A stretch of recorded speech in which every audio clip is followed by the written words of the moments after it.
జయ వీరాంజనేయ. ఇక్కడ అంజనాద్రి దేవాలయము పల్లవరాజులు చోళరాజులు ప్రతిష్ఠ చేసినట్లుగా ఈ ఆంజనేయ స్వామిని పెద్దలు చెప్తారు. దాదాపు 300-400 సంవత్సరాలు అయినట్లు పెద్దలు మాకు చెప్పారు, మాకు తెలియదు. 1990వ సంవత్సరంలో వీళ్ళ తండ్రి గారు అయినటువంటి సుబ్బారెడ్డి గారు బండి ఎద్దులు ఓపెన్ ప్లేస్లో స్వామి ఉంది. ఇక్కడ ఓపెన్ ప్లేస్లో స్వామి ఉన్నది, పూజలు జరుగుతూ ఉండేవి. మరి 1990లో వీళ్ళ తండ్రి సుబ్బారెడ్డి గారి బండి ఎద్దులు దొంగలు కట్టుకుంటే అవి దొరకనందున దాదాపు 15 రోజులు వేసారి ఇక్కడ వచ్చి కళ్ళిమాను ఉంటే దాని కింద పండుకొని, స్వామి నాకన్నా బండి ఎద్దులు దొరికితే నీకు ఏదైనా కొంత నీడ మా చేత నేను సహాయం చేస్తామని ఆయన మొక్కున్న తర్వాత ఆ రాత్రి కళ్ళలో కనపడి పెద్దపురపల్లి దగ్గర భువనమంద అనే అడవిలో బండి ఎద్దులు ఉన్నాయని చెప్తే వీడు పోయి కట్టుకొని రావడము. తర్వాత ఆయన ఈ గుడికి ప్రయత్నం చేయడం. తర్వాత చుట్టుపక్కల గ్రామస్తులందరినీ మమ్మల్ని కలుపుకొని ప్రయత్నం చేసి మొదట గర్భగుడి తయారు చేశాము.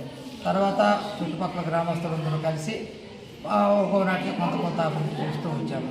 తర్వాత పౌర్ణమి పూజలు జనవరి 1 చేస్తూ వచ్చాము. ఫస్ట్ జనవరికి మొదట దాదాపు 100-150 మందితో మొదలైన పౌర్ణమి జనవరి 1. మొన్న పౌర్ణమికి 25 జనవరి 1కి దాదాపు 25,000 మంది వచ్చినారని అంచనా. ఈ విధంగా జరుగుతూ ఉంటుంది. తర్వాత పౌర్ణమి పూజలు చేస్తూ వచ్చాము. పౌర్ణమి పూజలు చేస్తూ ప్రతి పౌర్ణమి ఇప్పటికే జరుగుతుంది. ఈ చుట్టుపక్కల గ్రామస్తులు ఒక్కొక్క పౌర్ణమి పూజ ఒక్కొక్క గ్రామస్తులు జరుపుతూ వస్తూ ఉంటారు. అది కాకుండా శ్రీరామనవమికి 5 రోజులు ఉత్సవాలు చేస్తూ వచ్చాము. 10-12 సంవత్సరాలు జరిగింది. తర్వాత కరోనా వచ్చినప్పటి నుంచి ఉత్సవాలు స్టాప్ అయిపోయినాయి. మరి హనుమత్ జయంతి, శ్రీరామనవమి, జనవరి 1 పౌర్ణమి పూజలు యథాతథంగా కొనసాగిస్తూ వచ్చున్నాము. నా పేరు ఈశ్వరయ్య. ప్రస్తుతం కాదు, మొదటి నుంచి నన్ను కమిటీ చైర్మన్గా పెట్టుకున్నాను. ఈయన ధర్మకర్త కొడుకు జె రామచంద్రారెడ్డిని. సరే, పౌర్ణమి పూజలు యథాతథంగా జరుగుతూ ఉన్నాయి. మరి హనుమత్ జయంతి, జనవరి 1, శ్రీరామనవమి, ఇట్లా విశేష కార్యక్రమాలు జరుగుతూ ఉంటాయి. ఎన్ని సంవత్సరాలుగా మీరు ఇక్కడ? 90 నుంచి 90 నుంచి ఈ కార్యక్రమాలన్నీ సాగుతూ ఉంటాయి. అన్నదానం ప్రతి పౌర్ణానికి దాదాపు 3,000 నుంచి 4,000 మంది దాకా వస్తారు.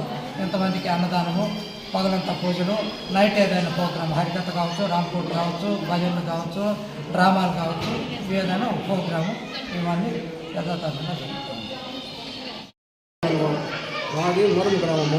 మా నాయన సుబ్బారెడ్డి అనేసి మాకు చిన్నప్పటి నుంచి ఆయన రామ భక్తుడే. ఊళ్ళో అంతా పానకాలు పడి శ్రీరాములకి పందిళ్ళు పెట్టి చేస్తూ ఉంటారు. మళ్ళీ తర్వాత 90లో మాకు ఎద్దులు పడి దొంగలు కాకపోతే ఆయన మేము బతికే జరుగుతాను ఎడకలాడుకుంటూ వస్తే ఇక్కడ స్వామి చెప్పి మాకు ఎద్దులు పడిపోయింది, మాకు దొరికితే వాకను కట్టిస్తామని చెప్పి దొరికిందంతా ఈశ్వరాన్ని పట్టుకొని మళ్ళీ గుడి కట్టాలనేసి ప్రయత్నం చేశారు. ఆ రోజు నుంచి మాకు అంతకుముందు కొంచెం కష్టంగా ఉండదు. ఆ రోజు నుంచి మా ఎద్దులు పడి దొరికి ఆంజనేయ స్వామి గురించి సేవ చేయడానికి మాకు బాగుంటాము.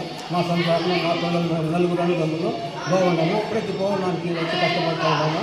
ఇంకా మా వాళ్ళ శక్తి ఏం చేయము. ఇంకా ఏమైనా భక్తాదులు మాకు సహకరించిన వాళ్ళకి వచ్చి తెలుసుకొని వచ్చిన భోజనాలకు వచ్చి ఏదైనా వాళ్ళ కోరికలు కోరినప్పుడు వాళ్ళు వచ్చి ఏదైనా చేసినప్పుడు వాళ్ళు సహకరించుకొని మేమందరూ కలిపి 10 మంది కమిటీ మాట చేసుకొని 10 మందికి సహకరించుకొని మేము ముందే ధర్మకర్తగా పెట్టుకొని మా 15 రోజులు కూడా కమిటీ చైర్మన్గా పెట్టుకొని అంతా గట్టిగా చేస్తాను సార్.